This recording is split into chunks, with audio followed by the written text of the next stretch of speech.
Jeff Izar from sales, and I'm here with Barry Goralnick. Exquisite designer, been in the industry for a long time.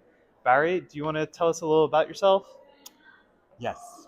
Background is I have a degree in architecture from Harvard. Mm, My undergraduate degrees are in English and fine art, and I'm obsessed with history and fashion, and all of those elements t- tell a lot about where I start a project. yeah. The When came to New York, I worked for Robert A. M. Stern and some other high-profile architects, Hmm. and eventually I was able to start my own business. I got clients, somebody referred you to the next Yeah. person, and it was a long time ago, and we're all still friends, which is incredible. Yeah. Now I'm designing for one of their kids, Hmm. There you go.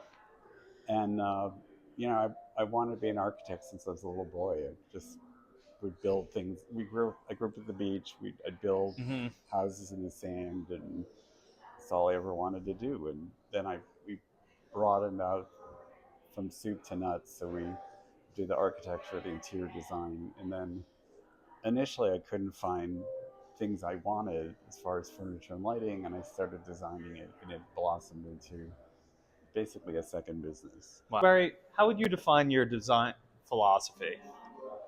The philosophy of our firm is blended modern, and since I'm steeped in history and art, the idea is that I take from all different disciplines. So a classical room could have a modern piece of furniture or art, and blended modern, it all blends together. Hmm. So when I'm designing product, I keep in mind that it's not so specific that you'd only ever buy one. So my approach is I like my work to have an air of familiarity. So it might trigger a memory or something you've seen or something in your grandmother. It could be anything, and yet it's fresh and new. So it's a new idea and concept, but it has just a little bit of something you can relate to. Okay, that's beautiful. So, Barry, do you mind telling us about the project you had recently that really epitomizes your blended modern approach to design? The clients bought an incredible pre-war apartment in a building from 1912 right on Central Park, and everything was falling apart, and we basically gutted it to every atom, Hmm. and then we restored the moldings, the floors, added air conditioning, and so within this kind of classical framework, and we saved doors and etched glass and things that Hmm. we could, and overlaid is modern furniture, our favorite fine art light fixture, and it's very serene and modern. So the park is the star, Hmm. but it's still classical. Barry, you have a extensive catalog of product you've designed. So, what draws you to actually designing the product, like lighting, like furniture, and also the spaces for your clients? What exactly is your, not philosophy, you went over that, but what draws you to the actual production and creation of the products that you're using? Good question. I I started designing projects for strictly for my clients, Hmm. and I won some awards, and it kind of grew into a business. Hmm. And then at a certain point, I shifted gears to designing for bigger companies. Yeah. Just it's very hard to do that by yourself. So I just love designing, and designing a product is kind of a microcosm of designing a building. It has, Hmm. you have to manufacture it and put it together. There's similar paths to getting something finished. One of the things I love is the fact that if you design a building or even an apartment, it's at least a year or two, and sometimes if an idea catches on, we can bring it to market in a year, Yeah.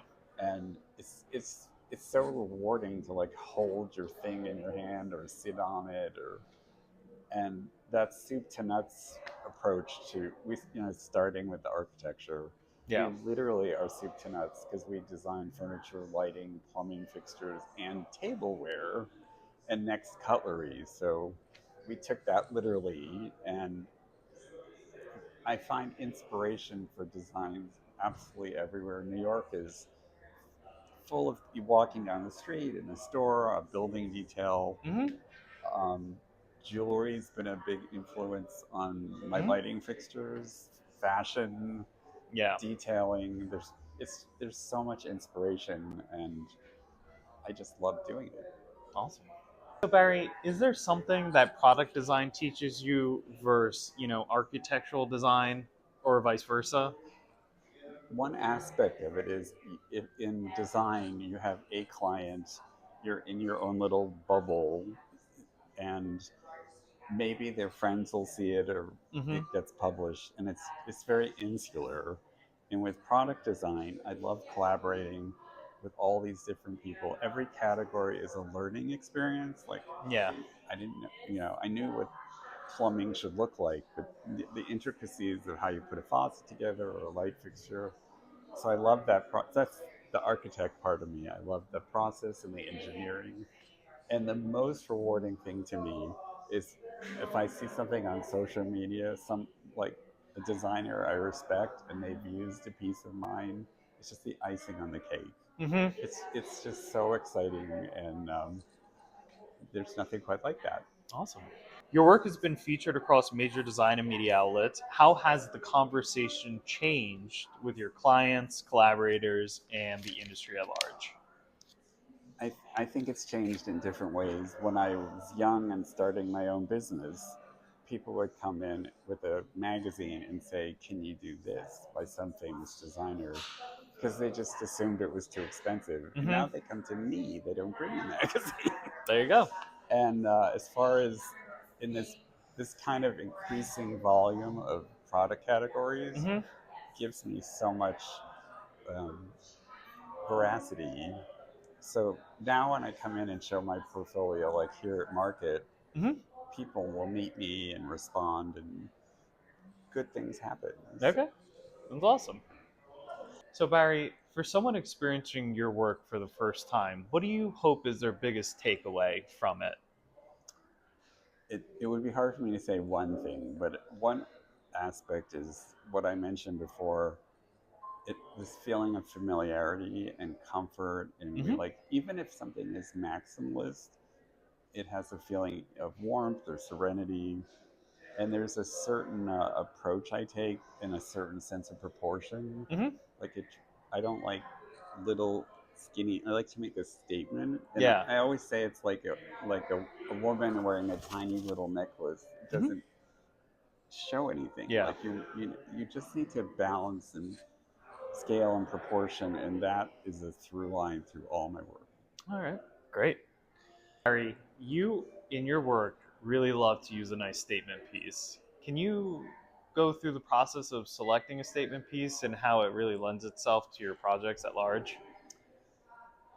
It depends on the project, but in general, a great place is a, a beautiful fixture over a dining table. Mm-hmm. And we might take some way over the top fixture from the 40s and put it over a modern table, Mm-hmm. or the reverse, and chairs. And we really like to have a sense of surprise. Mm-hmm. And that's a good way to do it. The other thing is, I really love color. Mm-hmm. A lot of architects feel like their work is desecrated if it's not white because they want to be the hero. Mm-hmm. But it actually makes the architecture pop and stand out. It makes the Yeah. art stand out as well. And that's, they do add a sense of drama in that way. Beautiful.